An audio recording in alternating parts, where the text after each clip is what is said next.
5번째 회상. 어떠한 것을 생각하며 어떤 감정으로 집에까지 돌아왔는지 나는 말로 형언하기 어렵다. 사람의 마음을 그대로 언어로 옮겨 놓을 수는 없는 일이다.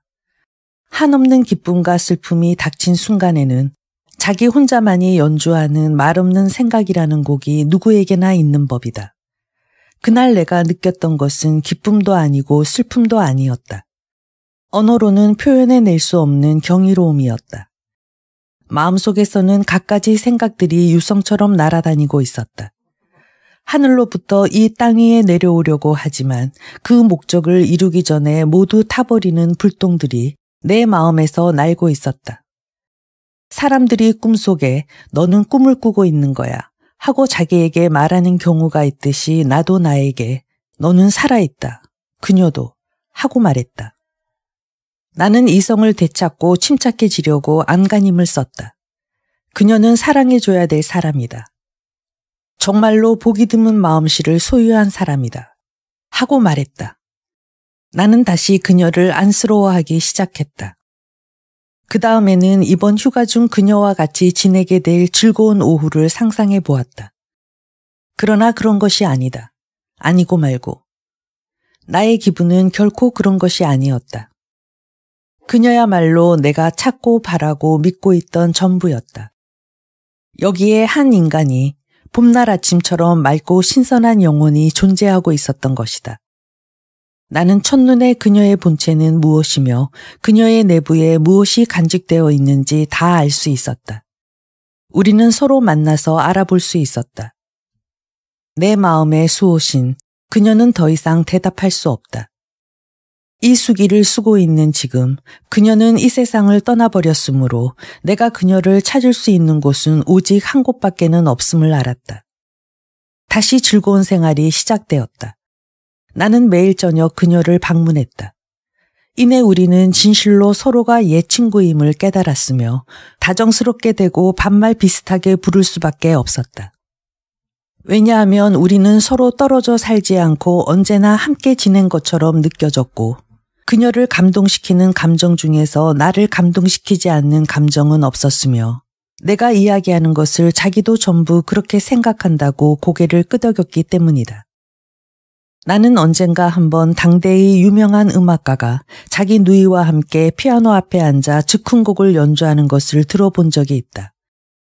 그 두 사람이 서로 자유로의 악상을 표현하고 서로 이해하고 기분을 융합하여 한음, 아니 반음도 하모니를 깨치지 않고 연주하는 것이 어떻게 가능한 일인지 제대로 이해가 되지 않았다. 지금은 그것이 이해되었다. 지금에야 나의 마음은 생각해 오던 것처럼 공허하고 약하기만 하지는 않음을 깨닫게 된 것이다. 또한 어린 싹과 꽃봉오리를 활짝 피우기 위해서는 그저 태양만이 나타나면 된다는 느낌도 들었다. 그리고 나와 그녀의 마음을 꿰뚫고 지나간 봄은 얼마나 우스에 가득 찬 것이었던가. 우리는 5월의 장미가 그렇게 쉽사리 시들어가리라고는 꿈에도 생각지 않았다. 하지만 매일 저녁마다 그 꽃잎이 져서 땅에 떨어질 것이라는 경고를 받아왔다. 그녀가 나보다도 먼저 그것을 느꼈으나 그녀는 그것에 대해 그다지 고통스럽게 여기지 않는 듯했다. 그렇지만 우리들의 대화는 날이 갈수록 더욱 진지해지고 엄숙해져 가고 있었다. 어느 날 저녁 집으로 돌아오려는 나에게 그녀는 말했다. 내가 이토록 오래 살리라고는 생각지 않았어. 그 견실의 날 이 반지를 너에게 주었을 때 나는 이내 이별이 찾아올 줄로만 알았거든. 그런데 이대로 아직 살아서 여러 가지 아름다운 것을 즐기고 있다니. 물론 많은 괴로움도 있었지만 그것은 잊어버리는 편이 현명할 테고 이제 작별의 시간이 얼마 남지 않았음을 생각하면 1분 1초가 소중히 생각되어져. 그럼 안녕히 내일 늦지 않도록 해. 어느 날 그녀의 방으로 들어섰을 때 그녀는 한 이탈리아인 화가와 함께 앉아 있었다. 그녀는 이탈리아 말로 이야기하고 있었다.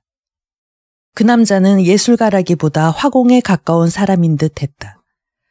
그럼에도 불구하고 애교와 겸손과 경의까지 나타내며 이야기를 나누는 그녀를 보는 순간 나는 그녀의 천성적인 고귀함과 고결한 심성을 엿볼 수 있었다. 화가가 돌아가고 나자 그녀는 말했다.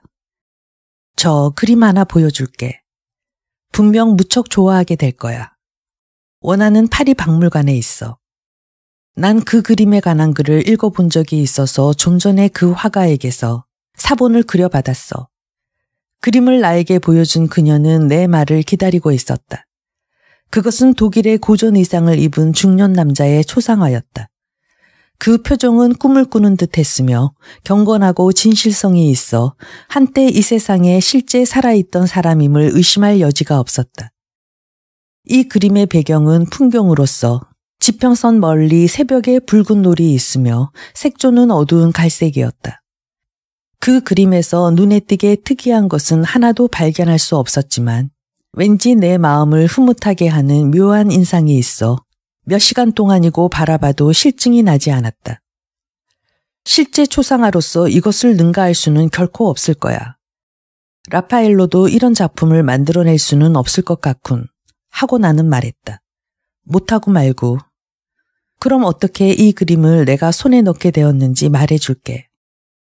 내가 읽은 바에 따르면 이 그림을 그린 화가는 누구이며 또 초상화의 인물이 누구인지 전혀 알려지지 않았다고 해. 짐작컨대 중세 철학자의 초상화인 모양이야. 바로 나의 진열장에는 이와 같은 그림이 필요했어. 왜냐하면 이미 알고 있겠지만 독일 신학의 저자를 아는 사람은 한 명도 없으며 그의 초상화도 전해지지 않고 있잖아. 그래서 화가도 모델도 모르는 이 초상이 독일 신학의 저자로서 적합한지 아닌지 한번 보고 싶었어.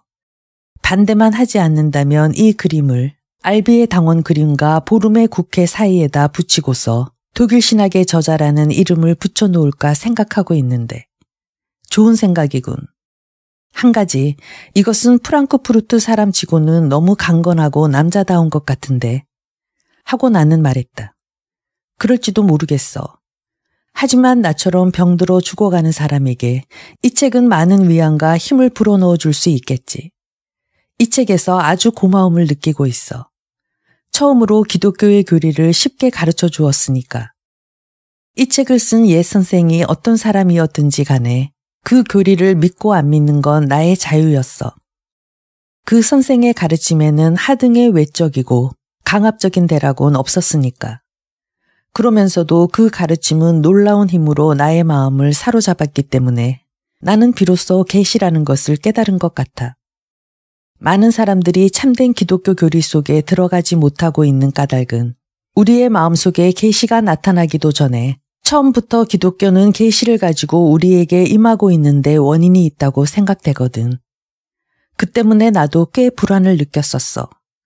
불안을 느낀다는 것은 내가 우리 종교의 진실성과 신성함에 대해 의심을 품어서가 아니라 다른 이들로부터 얻은 신앙 같은 것을 얻을 만한 어떤 권리도 없다고 생각하고 아무런 깨달음도 없이 어릴 때부터 배워 얻은 것은 실상은 내 것이 못 된다고 생각했기 때문이었어.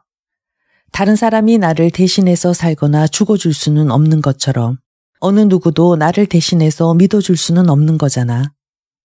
절대로 대신 믿어줄 수는 없지. 나는 말을 이었다. 기독교의 가르침이 사도들이나 초기의 신도의 마음을 사로잡은 것처럼 우리의 마음을 차츰차츰 그러면서도 거역할 수 없는 힘으로 사로잡지 않고 요즘은 아주 어릴 때부터 강력한 교회의 파기할 수 없는 율법으로서 우리에게 임하여 소위 신앙이라고 하는 절대 복종을 강요하고 있으므로 여러 가지 무섭고 고통스러운 갈등의 원인이 있는 것이지. 사색의 능력과 진리에 대한 존경에 굳은 신념을 가진 사람의 마음속에는 인의 의욕이 생겨나는 법이지. 다시 말하면 우리가 신앙을 얻기 위한 올바른 길 위에 있으면서도 우리 속에 의욕과 불안이라는 악마가 나타나 새로운 생명의 평탄한 발전을 회방하는 것이지. 하고 내가 말을 멈추자 그녀는 다시 말을 잇기 시작했다. 요즘 나는 진리가 계시로서 나타나는 것이지 계시가 진리를 낳는 것이 아니라고 말한 영어 책자를 한 권 읽었어. 그 말은 내가 독일 신학을 읽을 때 받은 느낌을 그대로 표현해주는 말이었지. 이 신학서를 읽고 나서 압도적인 진리의 힘을 느끼고 그곳에 귀의하지 않고는 견딜 수 없었지. 처음으로 진리란 것이 뚜렷해지고 믿음이라는 것이 무엇인가를 깨닫게 되었지. 진리는 나의 것이었어. 단지 오랫동안 나의 내부에서 잠들어 있었던 것뿐이야. 그 이름이 전해지지 않은 분의 가르침이 빛과 같이 나의 내부로 스며들어 내 마음의 눈을 뜨게 해주고 내 마음의 어둡던 예감을 밝고 뚜렷하게 비춰주었어. 나는 어떻게 하면 믿음을 가질 수 있나 하고 생각하던 끝에 복음서를 읽기로 결심했었어. 그것을 어느 저자가 써낸 복음서가 아니라고 생각하면서도 읽기로 결심했었지. 복음서란 것은 사도들이 성령의 힘에 의하여 영감을 얻어 종교회의에서 비준되고 교회에 의하여 신앙의 최고 권위로 인정받고 있다는 식의 사고방식을 가능한 한 내 머릿속에서 지워버리려고 노력했었어. 그래야 비로소 기독교의 신앙이란 무엇이며 기독교의 계시 또한 무엇인가를 깨달을 수 있었지. 신학자들이 우리들에게서 종교를 송두리째 빼앗아가지 않은 것이 오히려 신기해.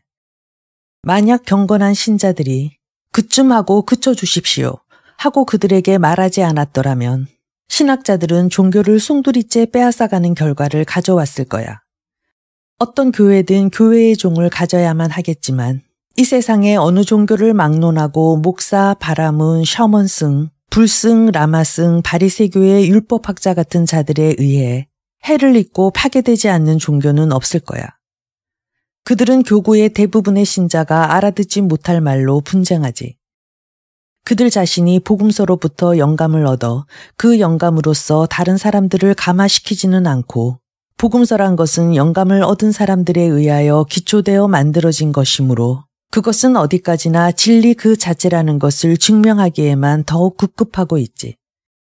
하지만 그런 증명은 그들의 불신을 감추려는 궁여지책에 지나지 않는 거야. 대체 복음서의 제자들이 불가사의한 방법으로 영감을 얻었다는 사실을 목사들 자신이 영감을 얻지 못하고서 어떻게 알 수가 있겠어? 그렇기 때문에 이번에는 영감의 은총을 교회의 초대 교부들은 물론 종교회의 결의에서 다수를 획득한 사람들에게까지 확장시켜 그들까지도 영감을 얻었다고 인정하려고 들거든. 그럴 경우 10명의 목사 중에서 26명이 영감을 얻고 24명이 얻지 못했다는 것을 어떻게 구분해 알 수가 있는가 하는 새로운 문제가 생기지.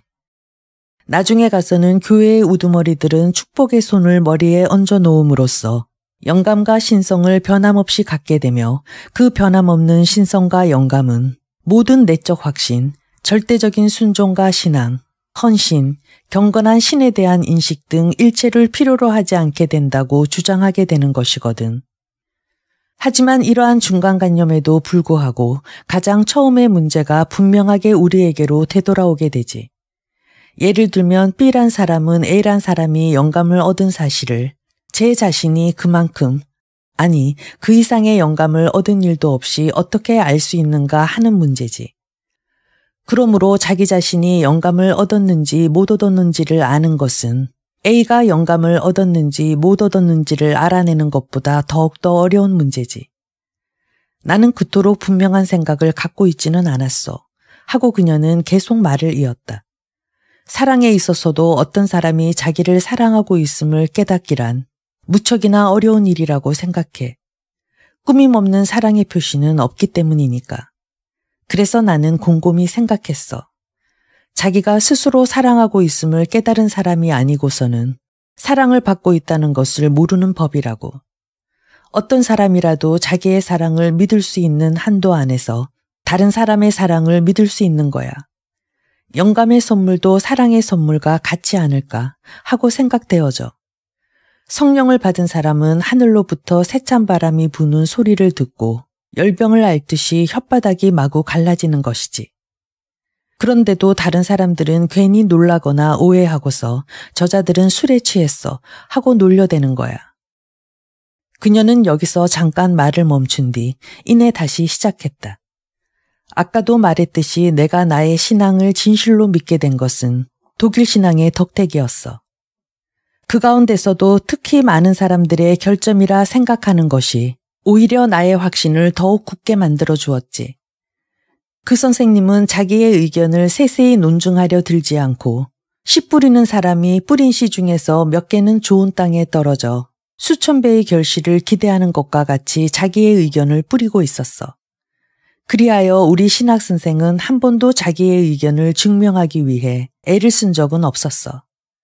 그 까닭은 자기 의견이 진실이라고 믿고 있기 때문에 증명이라는 형식을 비는 것을 받아들일 수 없었기 때문일 거야. 그래, 맞아. 나는 그녀의 말을 가로채며 말했다. 왜냐하면 바로 그때 스피노자의 윤리학의 놀라운 논증의 연세를 상기하지 않고는 참을 수 없었기 때문이었다.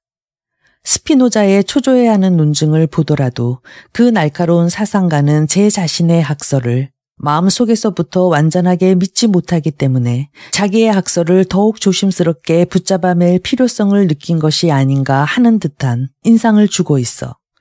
나는 이야기를 계속했다.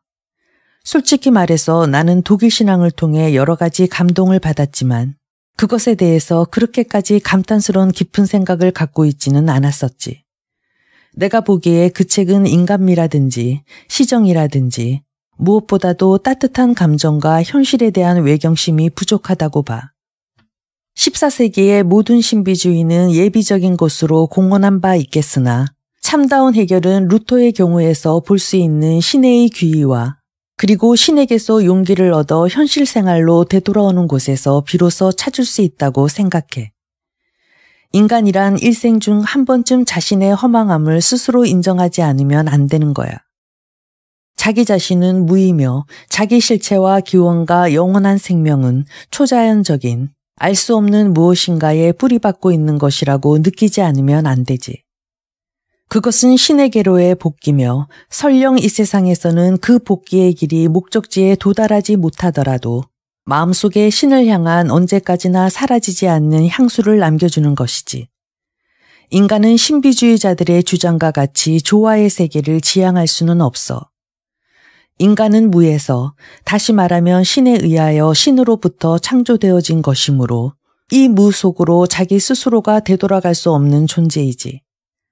자기 소멸이라는 것도 불교도에 존재하는 열반 또는 인멸 이상의 것은 아니지. 타울러는 말하기를 만약 지고의 존재를 향한 존경과 사랑을 위하여 무로 되돌아가기를 원하는 사람은 곧 지고의 존재를 위하여 가장 깊은 나락으로 떨어지기를 원한가 같다고 하였지만 이러한 피조물의 소멸이 조물주의 의지는 아니야. 왜냐하면 조물주는 끊임없이 창조하고 계시니까. 신은 인간으로 변신할 수 있으나 인간은 신이 될 수 없다고 아우구스티누스는 말했지. 그렇기 때문에 신비주의가 인간의 영혼을 단련시키는 불은 될 수 있으나 인간의 영혼을 소단에 끓는 물처럼 증발시키지는 못하는 거야. 자신의 허망함을 깨달은 사람은 자기가 진정한 신령의 반영이란 사실까지 깨닫지 않으면 안 되지. 다음과 같은 말이 독일 신학 속에 있잖아. 흘러나온 것은 실제하지 않는다. 그건 완전자 이외에 있어서는 존재를 갖지 않는 우연이며 광채이며 반사이니라. 그것은 진정한 존재가 아닐 뿐더러 태양과 광채를 바라는 화염이 없는 곳에서는 존재를 갖지 못한다. 신령에게서 흘러나온 것은 비록 화염에 지나지 않지만 신적인 존재를 자기 속에 지니고 있는 것이지. 다시 말해서 빛을 발하지 않는 화염이나 빛 없는 태양이나 피조물이 없는 조물주 같은 것이 도대체 어떤 의미를 지닌단 말인가. 이 문제에 대해서는 다음 구절이 진실을 밝혀주지. 어느 인간, 어느 피조물이 신의 은밀한 의도를 알아내려고 애쓰는 것은 아담이나 악마가 저지른 행위와 무엇이 다르랴. 그러므로 우리는 자신이 신의 반영이라 느끼고 그렇게 보이는 것에 만족하지 않으면 안 되는 거지. 우리들을 비춰주는 신령의 불빛은 가려지거나 꺼져서는 안 될 것이며 오히려 그 빛이 그 주위에 있는 모든 것을 밝히고 따뜻하게 하게끔 그 광채를 내도록 해야 하지. 그렇게 되어야 인간은 혈관 속에 살아있는 불꽃을 느끼게 되며 인생의 투쟁에 있어 보다 의의를 느끼게 되지. 그리하여 아무리 하찮은 의무감이라 하더라도 그것은 신을 상기시키고 세속적인 것이 신적인 것으로 되고 찰나가 영원이 되며 우리들의 전 생명이 신 속에 깃든 생이 되는 거지. 신은 영원한 휴식이 아니라 영원한 생명이야. 앙겔루스 실레지우스가 신에게는 의지란 없다고 말했을 때 그는 그러한 진리를 잊어버렸던 거야. 우리들은 기도드리노라. 그대의 신이여, 그대의 뜻 이루어지게 하소서. 허나 보라, 그분에게는 의지가 없나니 그분은 영원한 휴식. 내가 이렇게 말하는 동안 그녀는 줄곧 듣고만 있었다. 그리고는 잠깐 생각에 잠긴 뒤 말했다. 너의 신앙에는 강건함과 힘이 있어. 그렇지만 이 세상에는 삶에 지쳐 휴식과 수면을 그리워하고 고독에 빠져 있어 영원한 품으로 잠이 들어버린다 해도 이 세상에 아무런 미련도 속박도 느끼지 않을 그런 사람이 있는 법이지. 당장이라도 신의 품에 안길 수 있다면 신성한 안식이 있으리라는 희망이 그들에게는 있는 거야. 그렇게 생각할 수 있다는 것은 그들을 이 세상과 연결시키는 매듭을 갖고 있지 않은 탓이며 그들 마음에는 휴식에 대한 그리움 이외에는 아무런 소망도 없기 때문이야. 안식만이 지고의 선. 만약에 신이 안식이 아니면 나 스스로 그분 앞에서 두 눈을 감으리라. 그리고 너는 독일 신학 저자의 글을 좀 잘못 알고 있는 것 같아. 그분은 외면 생활의 허망함을 가르치고 있기는 하지만 절대로 그 생활을 소멸시키고 싶다고 말하지는 않았어. 제28장을 읽어줘봐. 책을 들어 읽는 소리를 그녀는 눈을 내리감은 채 듣고 있었다. 만약에 이런 합일이 진실로 이루어진다면 내면적인 인간은 그 합일 속에서 움직이지 않고 서게 되며 신은 외면적인 인간을 이쪽에서 저쪽으로 이리저리 움직이게 하리라. 그것은 필연적인 것이며 또 그렇게 되지 않을 수 없음이라. 외면적인 인간이 이처럼 말할 수 있게 되도록 함이니라. 나는 존재하고 싶지도 또 존재하지도 않으며 산 것도 죽은 것도 아니요. 아는 것도 또 모르는 것도 아니요. 행하는 것도 행하지 않는 것도 아니니라. 모든 것이 이와 같아야 하고 또 그렇게 이루어져야 할 것이로다. 나는 그것이 설사 능동적인 방법이든 피동적인 방법이든 거기에 순응할 마음의 준비가 되어 있노라. 그러므로 외면적인 인간은 그 뜻을 묻거나 찾는 것이 아니라 오직 영원한 뜻만으로 만족하는 법이니라.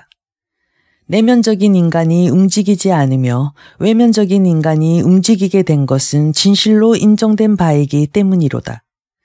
만약에 내면적인 인간이 그 외면적인 인간의 움직임이 갖는 연유를 묻는다면 그 연유란 다름 아닌 영원한 의지에 의해 당연히 그렇게 될 수밖에 없는 필연이라 하겠노라.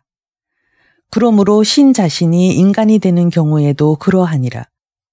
그러한 사실은 그리스도를 통해 볼 수 있으리라. 그와 같은 합일이 신의 빛 속에서 일어나고 이루어진다면 거기에는 정신적인 교만도 경박한 망종도 자유분방한 기질도 없을 것이며 있는 것은 오직 겸손과 꺾이고 수그러진 마음씨와 성실과 정직, 평등과 진리, 평화와 만족뿐이리라. 요컨대 덕성에 속하는 온갖 것이 거기에 있을지니라. 만약에 거기에 그런 것이 없다고 한다면 참다운 합일도 있지 않으리라.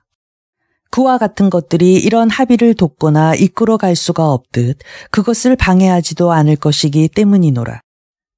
그리고 인간만이 그 의지로 해서 거기에 큰 해를 입힐 것이기 때문이노라. 인간은 모름지기 이 점을 알아야 할지니라. 거기까지면 충분해. 이것으로써 우리는 서로 이해되었다고 믿어. 그 전해지지 않는 스승은 다른 부분에서도 더욱 분명히 말하고 있지. 어떤 사람이든지 죽기 직전에 움직인다고. 또한 신격화된 인간이라 할지라도 한낱 신의 손과 같은 존재로서 스스로가 마음대로 행동할 수는 없고 신에 의해서 움직일 따름이며 마치 신령이 깃들어 사는 신전과 같은 것이라고 말하고 있어. 그래서 신이 들린 사람은 자신이 신들려 있음을 깨닫고 있으면서도 거기에 대해 한마디의 말도 없이 신 안에서의 자신의 생활을 마치 연애의 비밀을 숨기듯 간직하고 있는 거야. 가끔 나 자신이 마치 저 창밖의 백양나무 같다는 기분이 들 때가 있어. 저 나무는 저녁이면 조용히 그 잎조차 움직이지 않고 서 있어.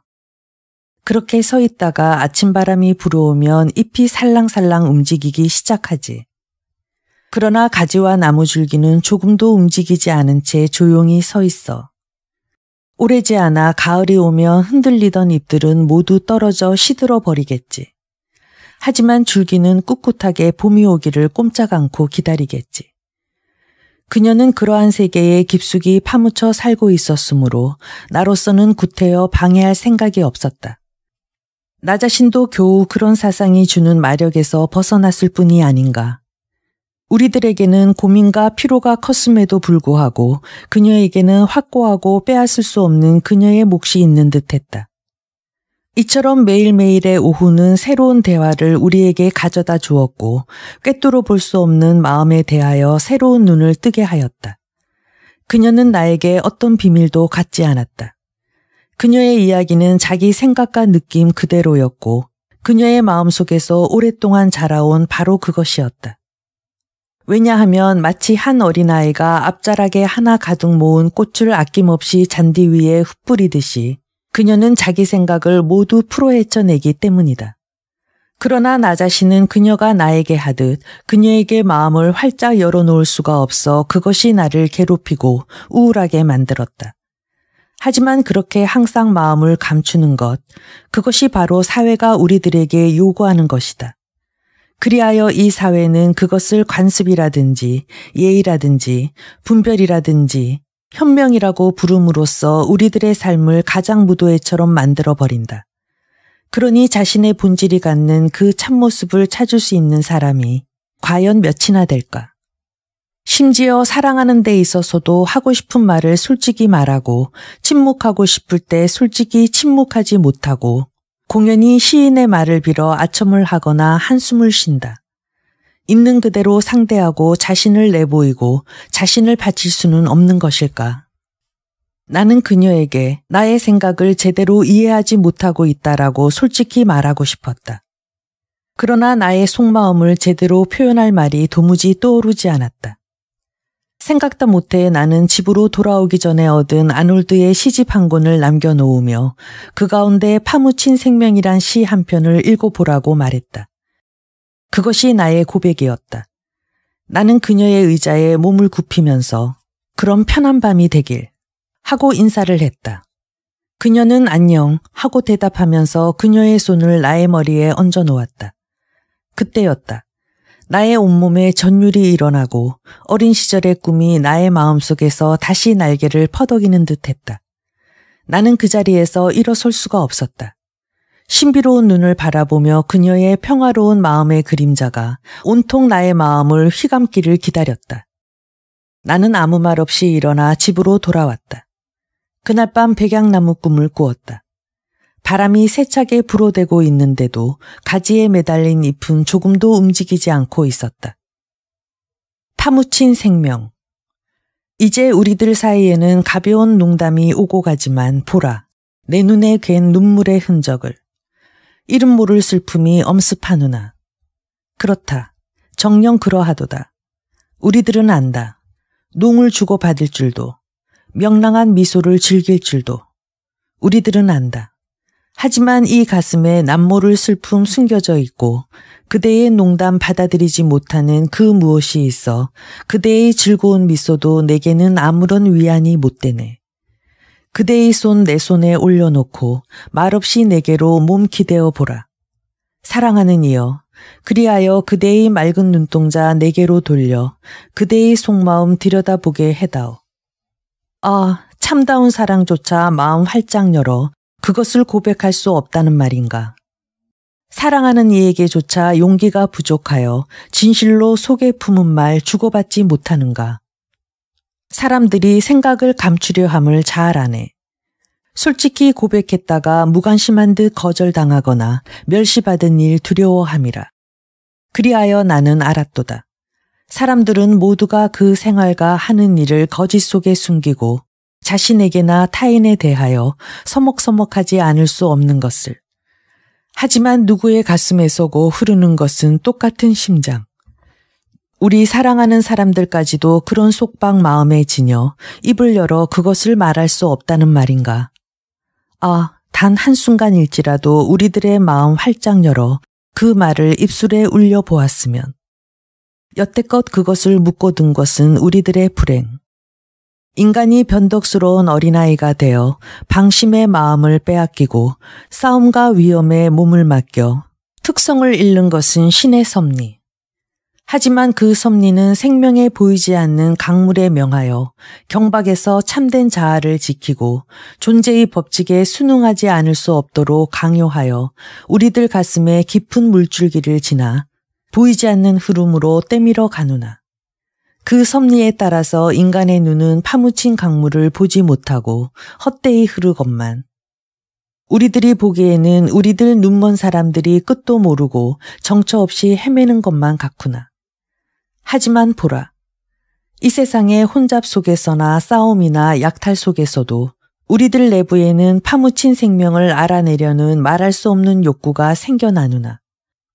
그것은 마음의 불과 심층의 힘을 모아 생명의 길을 탐지하고 참되고 깊은 노정을 찾아내려는 우리들의 욕구. 그것은 강하고 가득 찬 열정으로 우리들 가슴 속에서 맥박치는 심장을 찾아내려는 우리들의 동경. 그것은 사상의 원천과 향방을 알아내려는 우리들의 소원. 많은 사람들이 자신의 가슴 속을 탐색하지만 그 속 너무나 깊어 아는 자 아무도 없구나.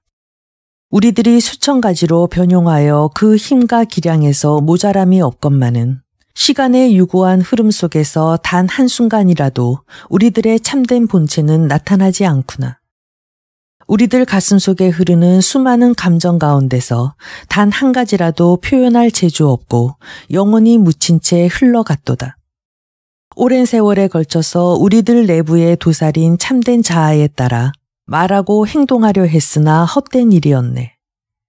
우리가 이제 말하고 행동하는 것은 분명하고 그럴듯하고 아름답고 선하지만 그것은 진실된 것이 아니어라. 그리하여 보상 없는 헛수고에 지치고 마음속의 싸움에 지쳐 때때로 절망적인 몸짓으로 순간을 향하여 몸을 돌리고 우리들의 고통이 주는 수천의 공허함으로 망각과 취함을 기구한다네.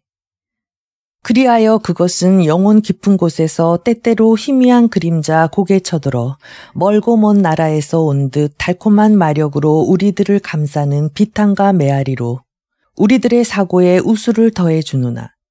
하여 우리들은 숨겨진 고통의 나날을 보내는구나.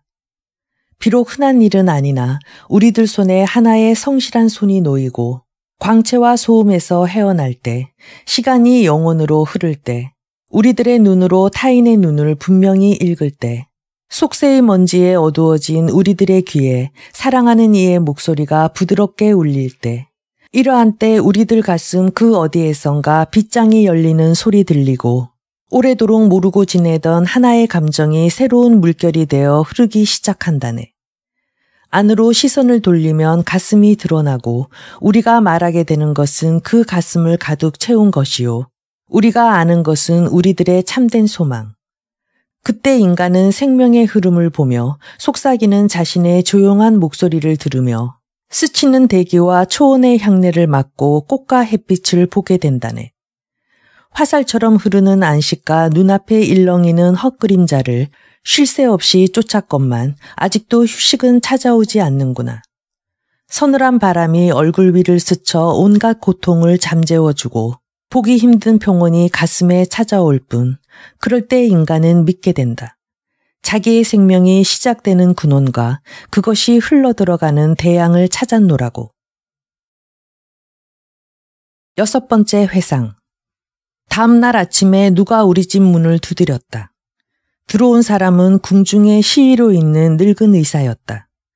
그분은 그 조그만 도시에서 우리들의 친구이자 육신과 영혼의 구조자이기도 했다.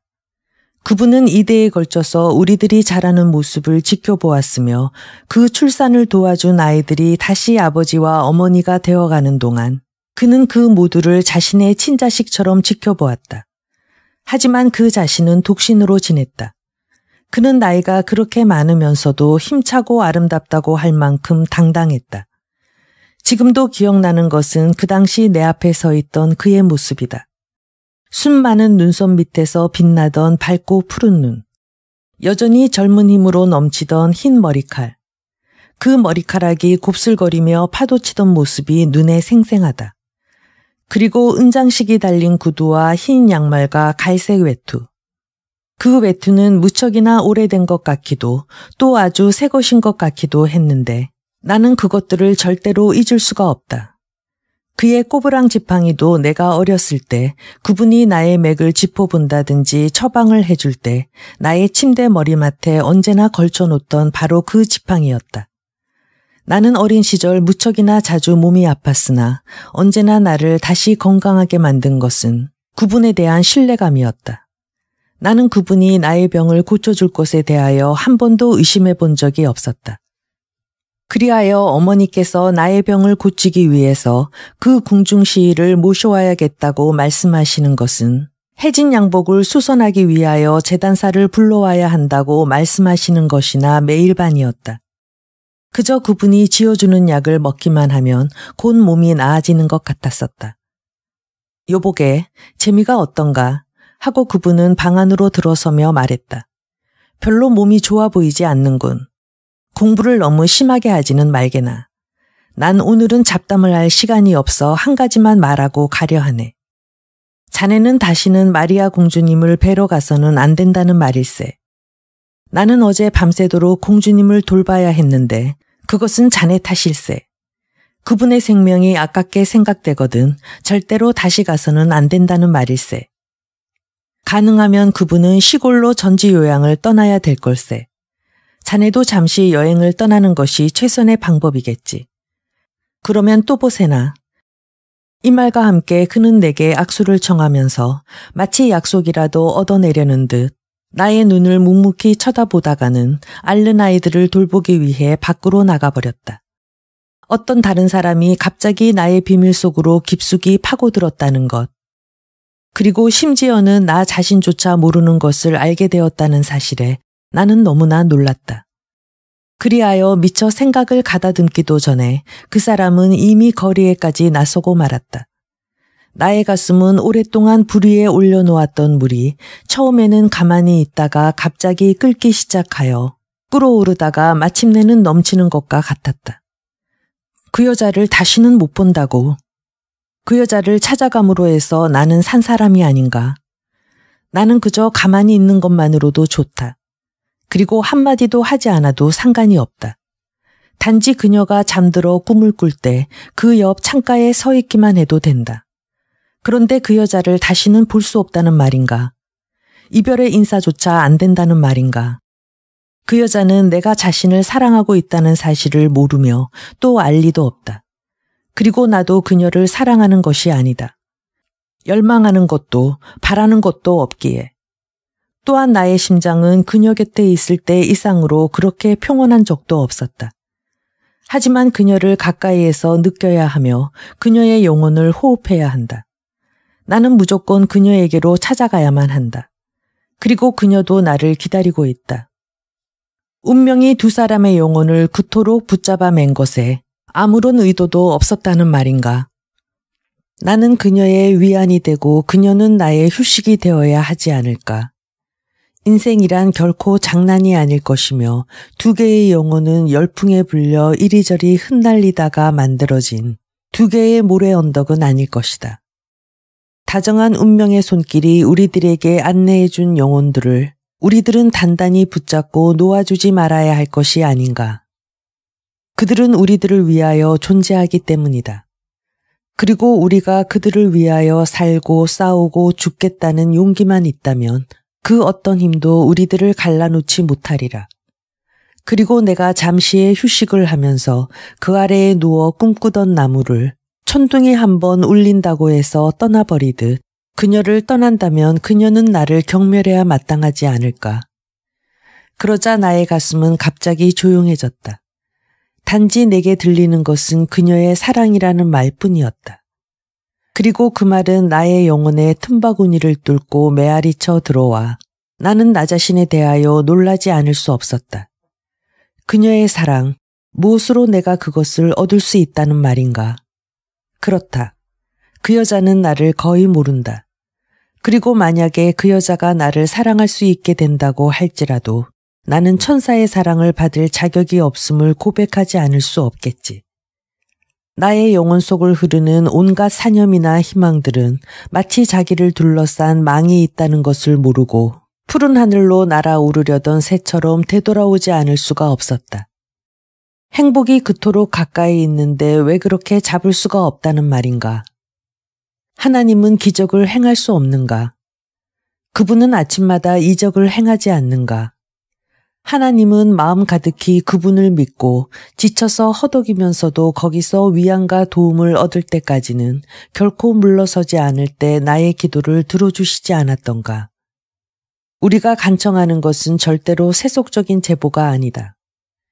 그것은 단지 서로 만난 두 인간이 손을 마주 잡고 서로를 마주 쳐다보며 지상에서의 짧은 여행을 함께 끝내고 싶다는 것.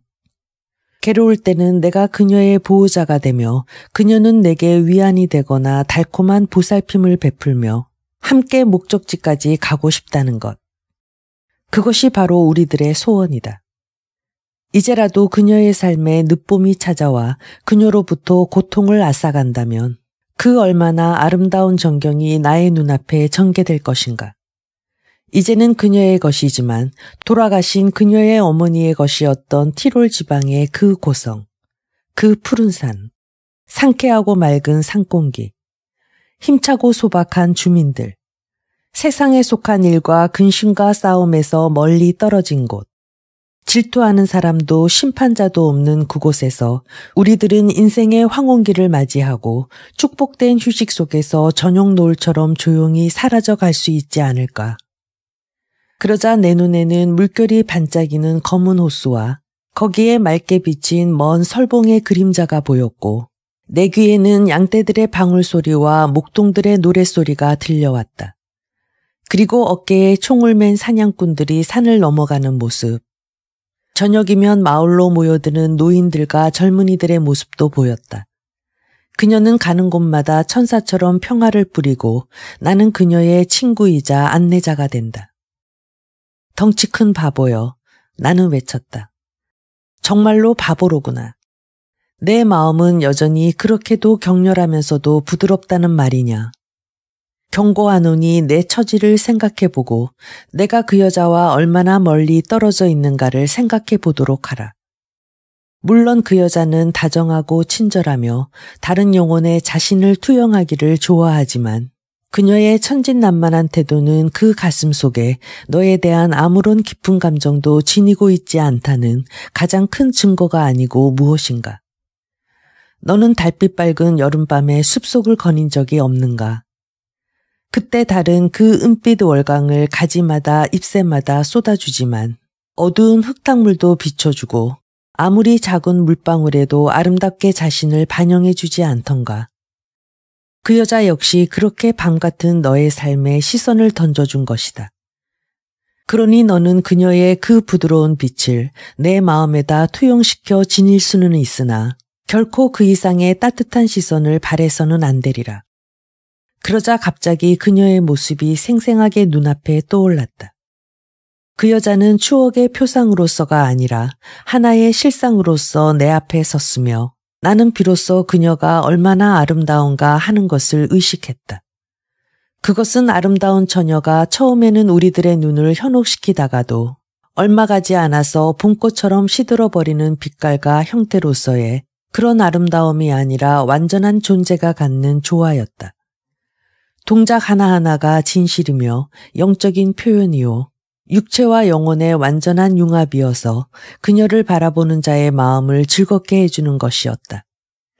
자연이 넘치도록 나누어준 아름다움은 그것을 받는 사람이 그럴 만한 자격이 없거나 그것을 완전히 정복하지 못한다면 결코 만족할 만한 아름다움이 되지 못한다. 왕의 의상을 입고 무대에 나타난 배우가 한 걸음 한 걸음 걸을 때마다 그 의상이 그에게 어울리지 않아 완전히 그의 것이 되지 못한다면 그 아름다움은 오히려 손상되고 만다. 참된 미는 전화한 아름다움이며 전화한 아름다움은 온갖 짐스러운 것, 육체적인 것, 세속적인 것을 영적으로 변화시키는 것이다. 심지어는 추한 것을 아름답게 바꾸어주는 것도 바로 영혼의 실체다. 내 앞에 서 있는 그 영상을 자세히 들여다보면 볼수록 나는 그 잣대에 어디에서나 고귀한 아름다움과 그녀의 전 존재가 갖는 영혼의 깊이를 알아볼 수가 있었다. 아, 내게는 행복이 그 얼마나 가까이 있는가. 그러나 그 모든 것은 내게 이 지상의 세속적인 행복의 그 정점을 슬쩍 보여주었다가 삶의 그 단조로운 사막으로 나를 영원히 내쫓으려는 데 불과한 것이었다. 차라리 이 세상에 그런 보물이 숨겨져 있다는 사실을 몰랐더라면 얼마나 좋았을까. 단 한 번 사랑하고도 그 이후로 영원히 혼자여야만 한다는 것. 단 한 번 믿고 그 다음은 영원히 의심해야 한다는 것. 단 한 번 빛을 보고는 영원히 장님이 되어야 한다는 것.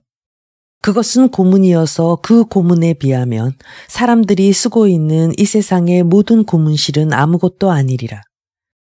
미친 듯한 나의 상념은 앞으로 나아가기만 하다가 끝내는 모든 것이 조용해지고 소용돌이 치던 느낌들이 한 군데 모아지고 안정되었다. 이런 고요와 지친 상태를 명상이라 이름 붙일 수 있겠으나 그것은 차라리 관찰과 같은 것이다. 사람은 온갖 상념들을 한 군데 혼합해서 거기다 시간을 주어 그 모든 것이 영원한 법칙에 따라 스스로 결정화되도록 하는 것이다. 그리하여 그 과정을 화학자처럼 관찰하면서 그것들이 하나의 형태를 얻게 되면 그 요소들이 처음에 우리들이 기대했던 것과 다른 데 대해 놀라게 된다. 내가 마비 상태로부터 깨어나 제일 처음으로 입에 올린 말은 나는 떠나야 한다는 말이었다. 나는 즉각 책상 앞에 앉아 의사에게 편지를 썼다. 내용은 2주일 동안 여행을 떠나는데 모든 것은 그에게 맡긴다는 내용이었다. 부모님에게 변명할 구실도 이내 찾아내었다. 그리고 그날 저녁 때 나는 이미 티로를 향한 여행길에 있었다.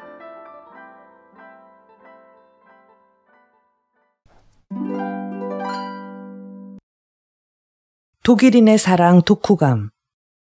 독일인의 사랑은 한편으로는 아름다운 동화와 같은 느낌이지만 또 한편으로는 읽기가 쉽지만은 않다. 아름답고 수려한 직유와 은유가 문장 속에 살아 움직이고 있어 그 실체를 잡기가 쉽지 않다. 그리고 신과 신앙을 논하는 이야기는 그들의 젊음에 비하면 상당히 놀랄 정도의 깊이가 있다. 그들의 풋풋한 생각 속에는 주위에서 일어나는 어떤 사소한 일이라도 신의 섭리가 숨어 있다고 믿는 경건한 종교심이 숨쉬고 있다. 대화 속에는 마음속에 숨은 사랑, 표현하지 못한 들끓는 사랑의 열정, 사랑의 불꽃을 잠재우고 담담한 사랑으로 살아가려는 마음 등이 시줄과 날줄로 얽혀 있다. 언제 생명의 불씨가 꺼져버릴지 모를 자신을 사랑해 줄 사람은 없을 것이라 생각하며 사랑이란 자신에게 과분한 것이라고 생각한 말이야. 그녀는 자신을 사랑해 주는 사람을 만날 때까지 생명의 나날을 보낸 것 자체를 신의 사랑이라고 생각했을 것이다. 또 한편으로 마리아를 사랑한 그는 행복하게 되돌아볼 수 있는 사랑이 있었음에 감사했을 것이고 그 사랑을 승화시켜 모든 것을 사랑하게 된 것에 감사했을 것이다. 그 둘은 신의 섭리에 대한 믿음을 가지고 있었던 것이다. 올바른 사랑법이란 결국 신의 섭리를 받아들이는 데 있는 것은 아닐까. 아마도 막스 밀러가 이야기하고 싶었던 것이 바로 이것이 아닐까.